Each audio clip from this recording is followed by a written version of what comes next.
Hello दोस्तों, तो आज हम एक नया लेक्चर फिर से रिकॉर्ड करने जा रहे हैं बेसिकली जीओसी का। आज हम फिर से पढ़ेंगे क्या, स्टेबिलिटी ऑफ इंटरमीडिएट। इंटरमीडिएट में कार्बोकेटाइन की हम पढ़ चुके हैं, कार्बो एनाइन और फ्री रेडिकल रह गया है। तो आज हम कवर करेंगे स्टेबिलिटी ऑफ कार्बोनाइन से स्टार्ट करते हैं। तो स्टेबिलिटी ऑफ कार्बोनाइन, स्टेबिलिटी ऑफ कार्बोनाइन। तो बेसिकली कार्बोकेटाइन में क्या हो रहा था, सबसे पहला फैक्टर हम देख रहे थे। सबसे पहला फैक्टर हम क्या देख रहे थे, अल्फा इफेक्ट, मतलब कि बैक बॉन्डिंग। अल्फा इफेक्ट इसी को क्या बोलते हैं, बैक बॉन्डिंग। कार्बोकेटाइन में क्या था, कार्बोकेटाइन में हमने देखा था, सपोज दैट एक कार्बोकेटाइन था और इधर हेटेरोएटम लगा था, उसके पास लोन पेयर था। ये लोन पेयर अपना बेसिकली लोन पेयर किसको, इस बैकेंड ऑर्बिटल में डाल दे रहा था। लेकिन कार्ब एनाइन के केस में सपोज दैट एक कार्बो एनाइन है, अब इससे हेटेरोएटम जुड़ा है, कार्ब एनाइन के पास ऑलरेडी लोन पेयर है, तो हेटेरोएटम अब वैकेंट होना चाहिए। अब ये अपना लोन पेयर हेटेरोएटम को देगा। इस प्रकार से क्या होगी, बैक बॉन्डिंग। समझ आया? तो इसमें कुछ समझने वाला नहीं था, आराम से समझ में आ गया होगा। दूसरी बात क्या थी, सबसे पहले हमको क्या देखना है, बैक बॉन्डिंग। उसके बाद हमको क्या देखना है, रेजोनेंस। रेजोनेंस के बाद क्या देखना है, बैक बॉन्डिंग के बाद एरोमेटिसिटी। फिर देखना है हमको रेजोनेंस। रेजोनेंस के बाद क्या देखना है, basically hyperconjugation. Hyperconjugation, hyperconjugation. Hyperconjugation के बाद देखना है इंडक्टिव। और फिर third, stability of carbanion directly proportional किसके होगा, -m -i, और inversely proportional +m +h +i के। ठीक है। और चौथा point hybridization. Hybridization, hybridization basically hybridization. Hybridization कैसे चेक करते हो, देखो बेसिकली तुमको कैसे देखना है, CH इधर निगेटिव है और फिर CH2 double bond CH negative, CH3 CH2 negative. अब देखो इसकी हाइब्रिडाइजेशन sp है, इसकी sp2 है, इसकी sp3 है। जिसका परसेंटेज एस करेक्टर ज़्यादा उसकी En ज़्यादा। और निगेटिव चार्ज हाई इलेक्ट्रोनेगेटिव पर रहना पसंद करेगा। तो sp क्या है, हाईली इलेक्ट्रोनेगेटिव।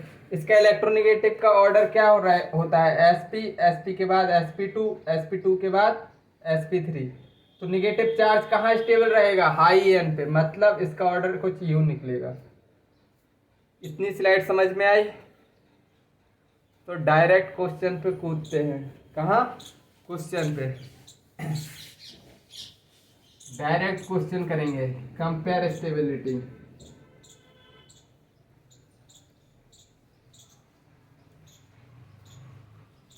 क्या बेसिकली अपन को करना है, कंपेयर स्टेबिलिटी। क्वेश्चन सभी करेंगे कंपेयर स्टेबिलिटी पे।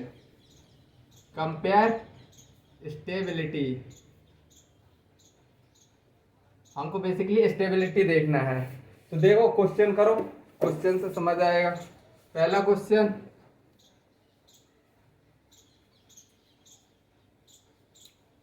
इधर बेसिकली अच्छे से बनाओ, इधर ऑक्सीजन है और इधर सल्फर है, और इधर बेसिकली नेगेटिव है और इधर ऑक्सीजन। पहला क्वेश्चन हो गया। दूसरा क्वेश्चन,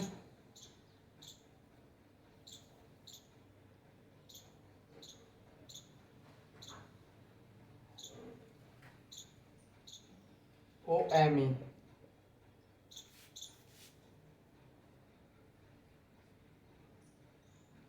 निगेटिव, ये बेंजीन रिंग है एक्चुअली। OMe, OMe इधर भी लगाओ, क्या लगाएंगे? OMe इधर भी, OMe। थर्ड,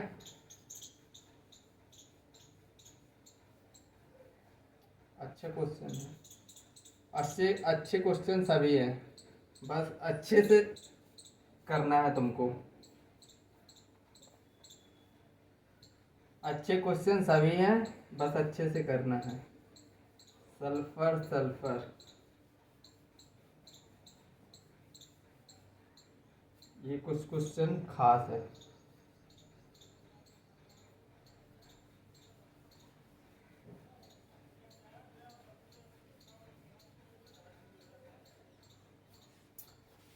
हाँ तो देखो, सबसे पहले हमको इसमें देखना है, सबसे पहले हमको क्या देखना है, क्या बैक बॉन्डिंग प्रेजेंट है, क्या बैक बॉन्डिंग प्रेजेंट है। ऑक्सीजन के पास लोन पेयर है और इसके पास बैकेंट ऑर्बिटल है, बी भी प्रेजेंट है। और इधर ऑक्सीजन के पास क्या है, बेसिकली बैकेंट डी ऑर्बिटल है ही नहीं इसके पास। ऑक्सीजन के पास बैकेंट डी ऑर्बिटल नहीं है। 13 से 17 सेकेंड पीरियड के एलिमेंट के पास डी ऑर्बिटल नहीं होता। और थर्ड पीरियड ऑनवर्ड, जैसे ही थर्ड पीरियड ऑनवर्ड तुम नीचे चलोगे, इन सभी के पास क्या होगा, बैकेंट डी ऑर्बिटल प्रेजेंट रहेगा। तो बेसिकली इसके पास ओल्ड स्टार्स, मतलब इसके पास बैकेंट डी ऑर्बिटल है, बी भी प्रेजेंट है, मतलब कि ये ज़्यादा स्टेबल होगा। अब इसमें देखो, क्या इसमें बैक बॉन्डिंग है? बिल्कुल नहीं, कतई नहीं, इसके पास बैकेंट ऑर्बिटल नहीं है। और वैसे भी कहाँ से बैक बॉन्डिंग करवाओगे? बैक बॉन्डिंग नहीं है, रेजोनेंस नहीं है, नहीं एरोमेटिक नहीं है, रेजोनेंस नहीं है, फिर उसके बाद हाइपर कॉन्जुगेशन नहीं है, इंडक्टिव से होगा क्वेश्चन। तो OMe माइनस आई माइनस आई माइनस आई माइनस आई, जितने पास उतनी अच्छी बात, सीधा ऑर्डर है। इसमें देखो, अब ये बेसिकली ये लोन पेयर है, निगेटिव का मतलब ये लोन पेयर है इधर प्रेजेंट, और इधर इसके पास ये बैकेंट ऑर्बिटल है, मतलब दो दो बीबी है इसके पास, दो दो बैक बॉन्डिंग। और इसमें बेसिकली एक ही बैक बॉन्डिंग, एक ही इसके पास भी बैकेंट ऑर्बिटल रहेगा, इसके पास बैकेंट डी ऑर्बिटल नहीं है, तो मतलब एक बैक बॉन्डिंग, इसमें एक बैक बॉन्डिंग, इसमें जीरो बैक बॉन्डिंग। तो दो बैक बॉन्डिंग ज़्यादा स्टेबल एज कंपेयर टू एक बॉन्डिंग बैक बॉन्डिंग फिर जीरो बैक बॉन्डिंग। ये है तुम्हारे क्वेश्चन 3। और क्वेश्चन करा रहा हूँ,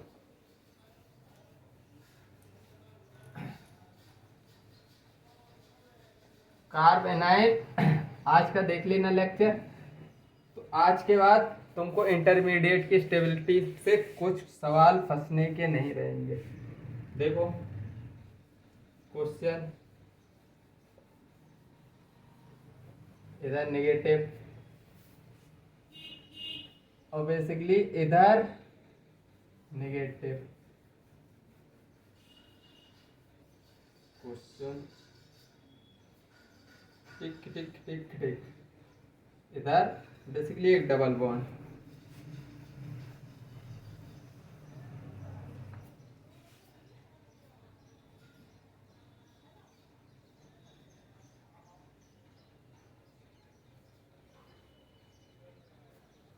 और इधर भी एक, इधर है नेगेटिव। और बेसिकली इसका देखो,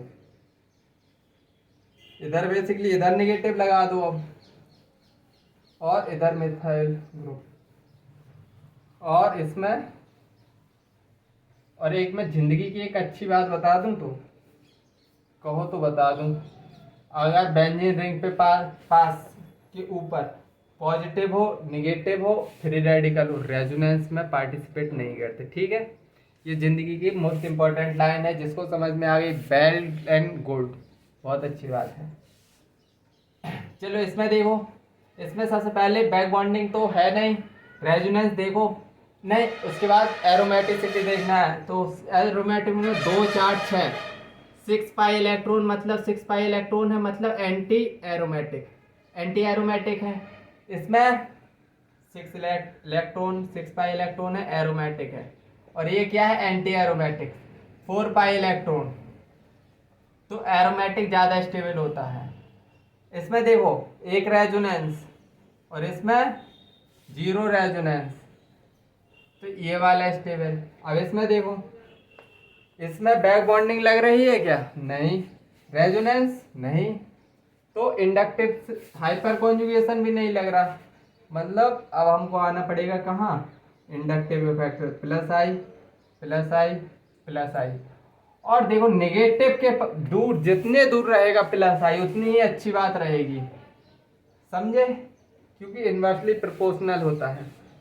इतने 3 क्वेश्चन और कर लिए तुमने, चलो और क्वेश्चन करेंगे हम, बहुत प्रैक्टिस करने वाले हैं,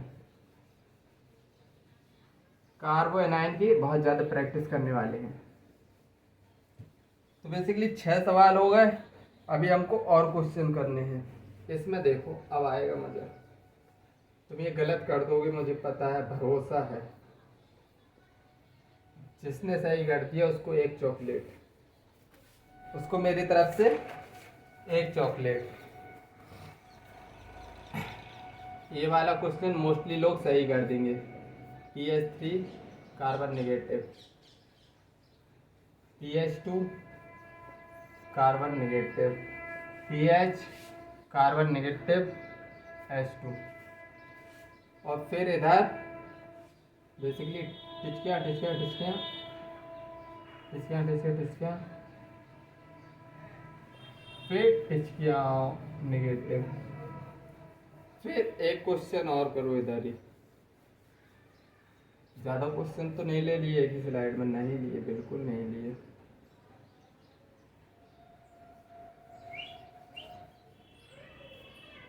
और ये क्या है, नेगेटिव। हाँ तो करो, सबसे पहले हमको चेक करना है बैक बॉन्डिंग। क्या इसमें बैक बॉन्डिंग है, हाँ भाई, इसके पास बैकेट ऑर्बिटल है, जबकि इसके पास बैकेट ऑर्बिटल नहीं है, इधर बीबी प्रेजेंट है, बैक बॉन्डिंग प्रेजेंट है, मतलब ये ज़्यादा स्टेबल होगा। मोस्टली लोग कंफ्यूज हो गए होंगे इधर, भैया फ्लोरीन के बाद क्लोरीन आता है, उसके पास बैकेट डी ऑर्बिटल होता है, तो इधर ये अपना लोन पेयर इसको दे देगा, बोलेगा आओ बैक बॉन्डिंग करते हैं, बैक बॉन्डिंग खेलते हैं। इसमें 3 रेजो है, 3 रेजो, इसमें कितने रेजो हैं, 2 रेजो, और इधर एक रेजोनेंस, बेसिकली एक बेंजीन की रिंग लगी है। तो ये तो मैं कार्बोकैटायन में भी बता चुका हूँ अच्छे से कंसेप्ट। अब इसमें देखो, इसमें क्या यार, कुछ गलत है क्या, कुछ नहीं है गलत। इधर देखो सबसे पहले क्या देखना है, बैक बॉन्डिंग नहीं है, फिर देखना है रेजोनेंस, हाँ इसमें है रेजो, 1 रेजो प्रेजेंट है, इसमें रेजोनेंस नहीं है, फिर रेजोनेंस एरोमेटिसिटी भी नहीं है, रेजोनेंस 1 है। फिर आएंगे हम हाइपर कॉन्जुगेशन नहीं है, फिर हम देखेंगे क्या, इंडक्टिव, इधर माइनस आई लग रहा है, इधर बेसिकली प्लस आई लग रहा है, इतना ग्रुप देखना है तुमको। तो रेजोनेंस ज़्यादा स्टेबल, फिर माइनस आई, फिर प्लस आई। अब इसमें देखो माइनस, सबसे पहले बैक बॉन्डिंग नहीं है, बैक बॉन्डिंग नहीं है तो फिर क्या देखेंगे हम, एरोमेटिसिटी। एरोमेटिक में क्या 4 पाई इलेक्ट्रॉन है, 4 पाई इलेक्ट्रॉन है, मतलब ये एंटी एरोमेटिक है, एंटी एरोमेटिक। और ये sp3 कार्बन है, non aromatic, non aromatic, non aromatic anti aromatic से ज़्यादा स्टेबल होता है। ठीक है, इतनी बात चमकी, अच्छी बात है, वेल एंड गुड। चलो और क्वेश्चन की प्रैक्टिस करते हैं, बस भाई क्वेश्चन क्वेश्चन खेलना है इसमें, प्रैक्टिस प्रैक्टिस एंड प्रैक्टिस। चलो और क्वेश्चन करते हैं, कहाँ तक क्वेश्चन कर लिए थे, इधर तक कर लिए थे, चलो एक क्वेश्चन और कर लिखो, एक क्वेश्चन और लिखो। CH2 इधर नेगेटिव, इधर N positive, Me3, CH2 negative, P positive, Me3। और फिर उसके बाद एक क्वेश्चन ये है, 1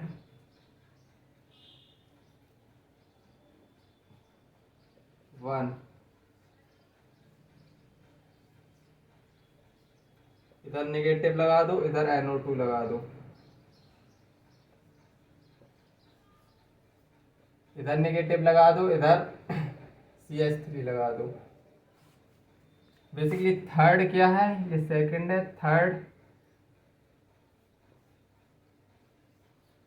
थर्ड बेसिकली इधर नेगेटिव लगा दो। अब देखो बेसिकली सही है, दोनों क्वेश्चन सही है। अब सबसे पहले हमको बैक बॉन्डिंग देखना है। तो इसके पास तो नाइट्रोजन के पास तो कोई बैकेंट ऑर्बिटल नहीं है, जबकि फास्फोरस के पास इधर बैकेंट ऑर्बिटल है, मतलब बैक बॉन्डिंग इधर प्रेजेंट है, मतलब स्टेबल होगा ये वाला। अब इसमें देखो सबसे पहले बैक बॉन्डिंग, फिर देखना है एरोमेटिसिटी नहीं, फिर हमको क्या देखना है, रेजोनेंस, एरोमेटिसिटी, वो सब कुछ नहीं है, इंडक्टिव से होगा ये क्वेश्चन। इधर प्लस आई प्लस एम लग रहा है, इधर माइनस एम माइनस आई लग रहा है, प्लस एम प्लस आई। तो देखो फर्स्ट सेकंड थर्ड में माइनस, कार्ब एनाइन की बात हो रही है, तो फर्स्ट ज़्यादा, फिर न्यूट्रल, फिर उसके बाद सेकंड, ये ऑर्डर आने वाला है। ये तो तुमने बहुत किए हैं, तो ये तो पूछ मत देना किसी कोई। ठीक है, अब हम क्या कहाँ चलते हैं, स्टेबिलिटी ऑफ फ्री रेडिकल पे। अब हम बेसिकली कहाँ चल रहे हैं, स्टेबिलिटी ऑफ फ्री रेडिकल पे। अब हम चल रहे हैं स्टेबिलिटी ऑफ फ्री रेडिकल पे।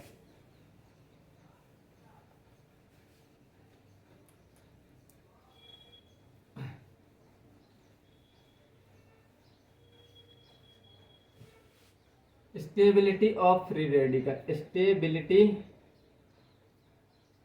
Of free radical.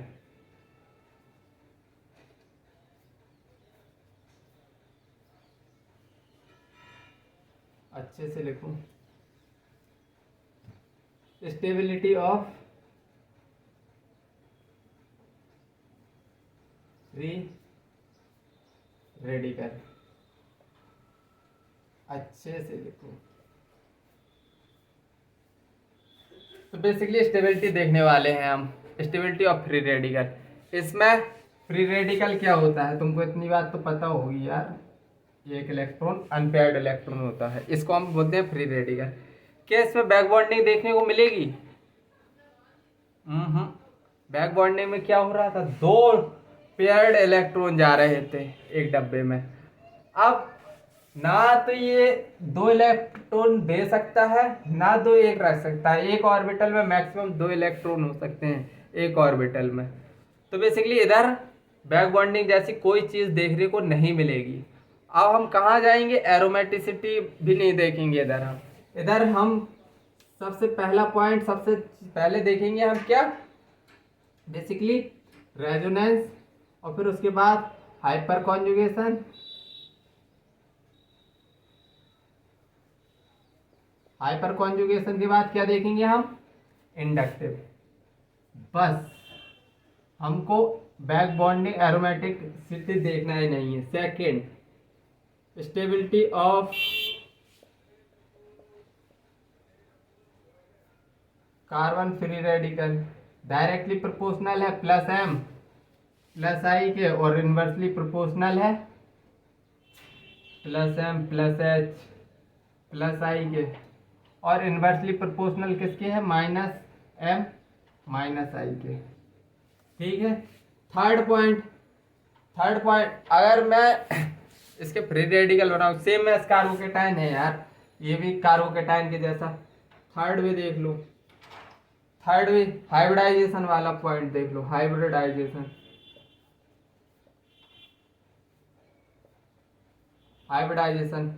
CH इधर और CH2 double bond CH, CH3 single bond CH2। Basically इसकी हाइब्रिडाइजेशन sp, इसकी sp2, इधर sp3। अब देखो ये एक इलेक्ट्रॉन है, मतलब इलेक्ट्रॉन डेफिशिएंट है, हम कार्बोकेटाइन के जैसा ही मान सकते हैं इसको, बिल्कुल मान सकते हैं, कार्बोकेटाइन के जैसा मानेंगे। और कार्बोकेटाइन होगा तो लेस इलेक्ट्रोनेगेटिव पर रहना चाहेगा। अगर ये इलेक्ट्रॉन डेफिशिएंट है मतलब लेस इलेक्ट्रोनेगेटिव पर रहना चाहेगा। तो लेस इलेक्ट्रोनेगेटिव sp3 है, फिर उसके बाद sp2, फिर उसके बाद sp। तो इतनी बात चमकी। अब मैं चलता हूँ क्वेश्चन के पास। क्वेश्चन करेंगे और समझेंगे अच्छे से।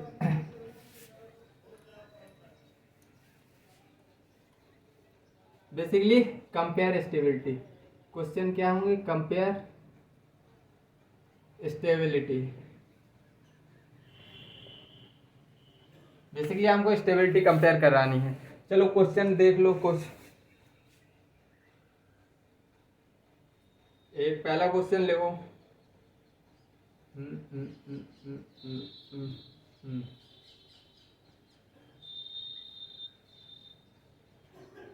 इधर हमको क्या क्या नहीं देखना है, ना तो बैक बॉन्डिंग देखनी है, ना हमको एरोमेटिसिटी देखना है।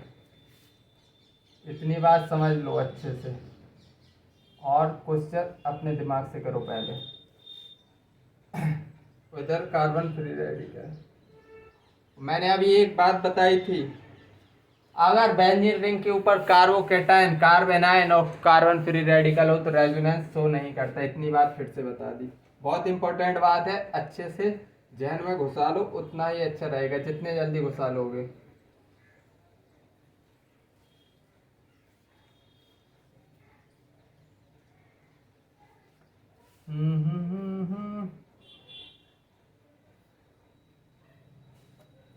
एक क्वेश्चन और करो।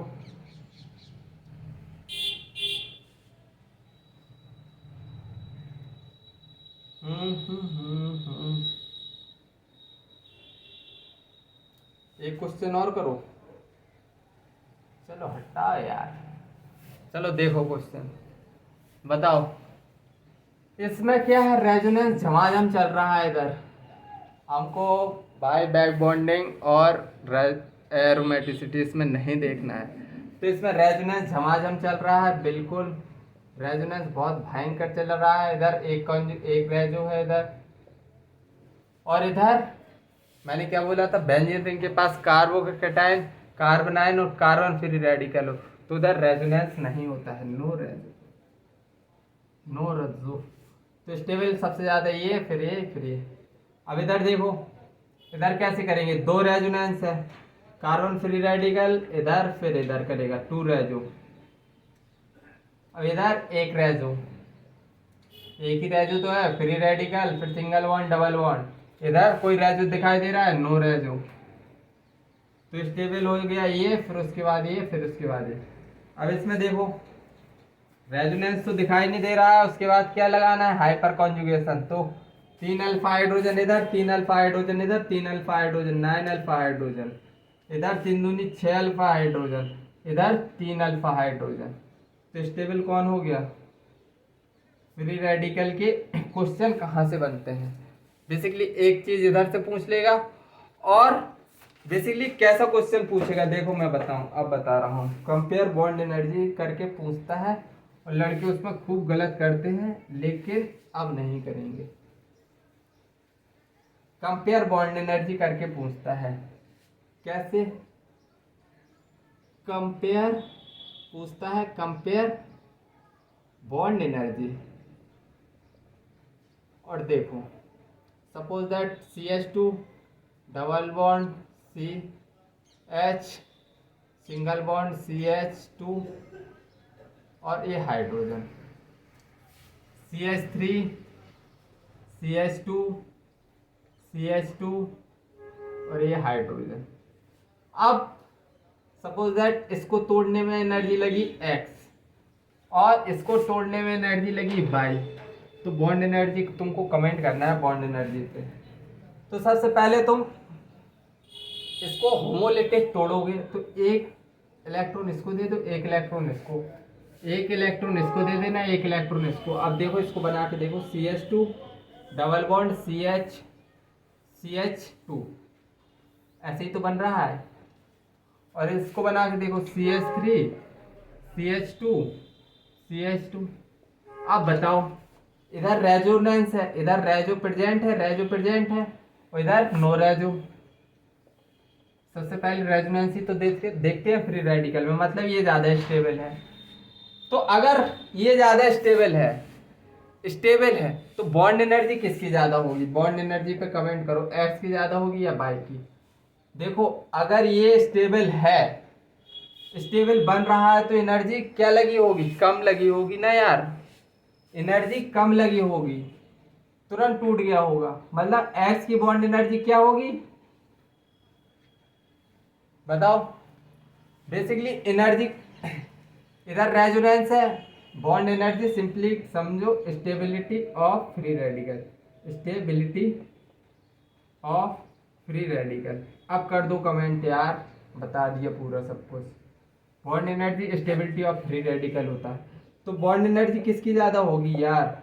स्टेबल ये ज़्यादा बन रहा, तो बॉन्ड एनर्जी किसकी ज़्यादा हुई? बाई की ज़्यादा होगी, क्योंकि स्टेबल ये है एज कंपेयर टू एक्स, मतलब बाई की ज़्यादा है। एक्स की कम क्यों है? क्योंकि देखो ये स्टेबल बन रहा है तो कम एनर्जी में टूट गया होगा, तुरंत टूट गया होगा, क्योंकि वो स्टेबल बन रहा है। इसीलिए bond energy stable inversely proportional होती है किसके? इनवर्सली प्रोपोर्शनल होती है स्टेबिलिटी ऑफ फ्री रेडिकल के। देखो एक क्वेश्चन फिर से दे रहा हूँ, फिर से करके बताना, कंपेयर बॉन्ड एनर्जी पर ही। अब चमक जाएगा, नहीं चमकना होगा तो क्या ही कर सकते। देखो एक कंपाउंड दिया है कुछ ऐसा, और एक हाइड्रोजन इधर है, एक हाइड्रोजन इधर है। इसकी सपोज दैट मान लो एक्स, मैंने ज्यादा बड़ा बना दिया यार, जज्बात।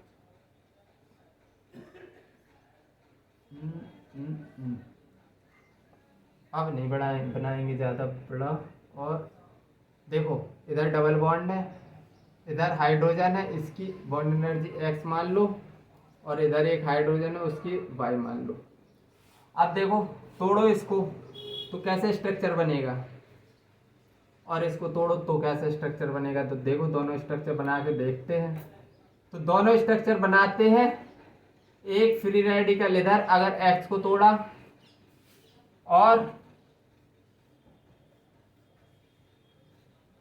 बाई को तोड़ा, मतलब इसको तोड़ा, तो एक स्ट्रक्चर ये बनी। तो स्टेबल कौन है भाई? रेजोनेंस है इधर।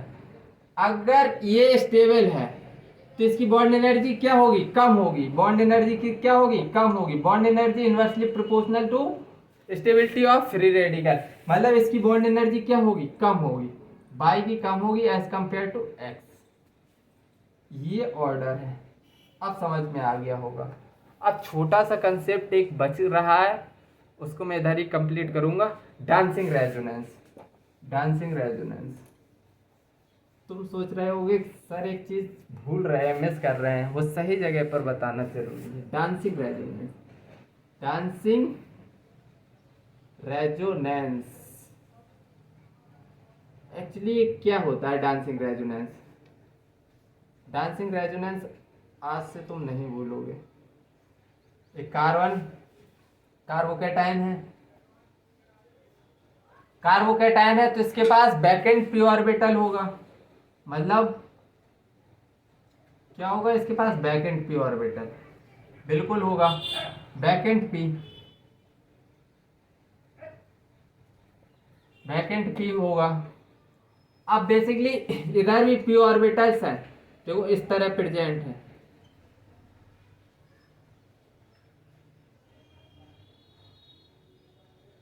इस तरह। तो देखो सबसे पहले अगर ये वाला इसने कर लिया बैक बॉन्ड, इसने मतलब इसके साथ ओवरलैपिंग कर ली, तो ये दोनों रह जाते, और अगर ये दोनों करने लगते तो फिर ये दोनों छूट जाते। अगर इसको करा दो और इसकी करा दो तो बेसिकली ये दोनों छूट जाते। और अगर इसकी और इसकी ओवरलैपिंग करा दी मैंने, किसकी इस वाले की, इसकी और इसकी, तो बेसिकली ये दोनों क्या रह जाते? खाली। तो मतलब ओवरलैपिंग एक्चुअली होती तीनों से है, मतलब एक टाइम पे तीनों नहीं कर सकते, बस इतनी बात समझ लो। इसीलिए इसको बोला है डांसिंग रेजोनेंस। फ्लक्चुएट करता रहता है, कभी ये इसके साथ ओवरलैपिंग करेगा, कभी ये वाला पी ऑर्बिटल इसके साथ ओवरलैपिंग करेगा बैकेंड पी के साथ। ये बेसिकली इलेक्ट्रॉन रिच है, इधर क्या है, इलेक्ट्रॉन डेंसिटी इसकी हाई है, मतलब ये क्या करेगा, अपने इलेक्ट्रॉन इस बैकेंड पी में क्या करेगा, देगा और ओवरलैपिंग करेगा। तो इसी को हम क्या बोलते हैं, डांसिंग रेजोनेंस। इधर इलेक्ट्रॉन रिच है, बेसिकली इलेक्ट्रॉन रिच, इलेक्ट्रॉन बहुत ज़्यादा भयंकर प्रेजेंट होते हैं, चाहे जैसे समझ लो। तो ये बैकेंड पी ऑर्बिटल से कभी ये करेगा, एक साथ तीनों नहीं करेंगे, इसीलिए इसको डांसिंग बोला है। कभी ये करेगा, कभी ये करेगा, कभी ये करेगा, इसीलिए हम क्या बोलते हैं, डांसिंग रेजोनेंस। और ये मतलब जब ये करता है ना, मतलब ओवरलैपिंग, अपने इलेक्ट्रॉन इसको देता है, तो ये वाला कार्बोकैटायन है मोस्ट स्टेबल हो जाता है, मतलब कि दुनिया का सबसे स्टेबल, समझे। तो देखो इसका ऑर्डर, स्टेबिलिटी ऑर्डर लिखवा दे रहा हूँ, स्टेबिलिटी का ऑर्डर। कार्बोकैटायन है और इसमें एक तीन डांसिंग रेजोनेंस लगे हैं, तो ये ज़्यादा स्टेबल होगा। फिर है कार्बोकैटायन, उसके पास दो डांसिंग रेजोनेंस लगे हैं, और फिर है उसके पास एक ही डांसिंग रेजोनेंस है। तो ये कुछ ऑर्डर है, ऐसे पूछ सकता है क्वेश्चन, ठीक है।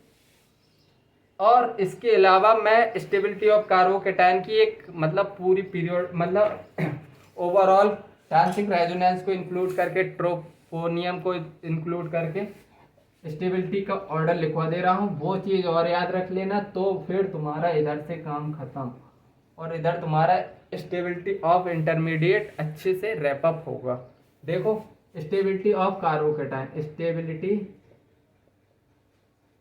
ऑफ कार्बोकैटायन, सबसे पहले कार्बोकैटायन कौन सा, डांसिंग रेजोनेंस वाला, तीन डांसिंग रेजोनेंस लगे होंगे इधर, तीन। उसके बाद ट्रोपोनियम, डबल बॉन्ड डबल, अरे क्या कर दिया, इधर डबल बॉन्ड, इधर डबल बॉन्ड, इधर कार्बोकैटायन इधर, और फिर उसके बाद PH3, तीन रेजोनेंस कार्बोकैटायन से जुड़े हों। फिर उसके बाद दो डांसिंग रेजोनेंस कार्बोकैटायन से क्या हो, कार्बोकैटायन से इधर ही बनाओ, इधर बना दो, चलो इधर बना दो, कार्बोकैटायन से दो डांसिंग रेजोनेंस जुड़े हैं। उसके बाद ये ऑर्डर आता है। फिर उसके बाद आता है PH2, कितना, PH2, दो बेंजीन रिंग कार्बोकैटायन से जुड़े हैं। फिर उसके बाद क्या आता है, एक डांसिंग रेजोनेंस, क्या आता है, एक डांसिंग रेजोनेंस, बेसिकली ये वाला। और फिर उसके बाद इधर CH2 लिखो। फिर उसके बाद सबसे कम PH, एक ही बेंजीन रिंग पर बेसिकली क्या होगा, कार्बोकैटायन, एक ही बेंजीन रिंग। पहला ऑर्डर ये याद रख लेना, ठीक है। दूसरा ऑर्डर जो है, देखो एक कार्बोकैटायन है और इधर क्या है, PH कार्बोकैटायन, ये भी है। देखो इधर रेजोनेंस हो रहा है, एक रेजोनेंस हो रहा है, और इधर 9 अल्फा हाइड्रोजन है। अगर 9 अल्फा हाइड्रोजन है इस कार्बोकैटायन के, तो इधर एक रेजोनेंस ये डोमिनेट कर जाता है, मतलब ये 9 अल्फा हाइड्रोजन वाला जीत जाता है। ये फाइनली, और तुमको याद रखना बस, इससे ज़्यादा कुछ नहीं। चलो आज का लेक्चर इधर ही समाप्त करते हैं, जब तक के लिए बाय, जय हिंद, टेक केयर, अच्छे से एंजॉय करो, देखो बार बार देखो, अच्छे से लिख के प्रैक्टिस करो, क्वेश्चन की मैक्सिमम प्रैक्टिस करो, और कुछ नहीं। जय हिंद।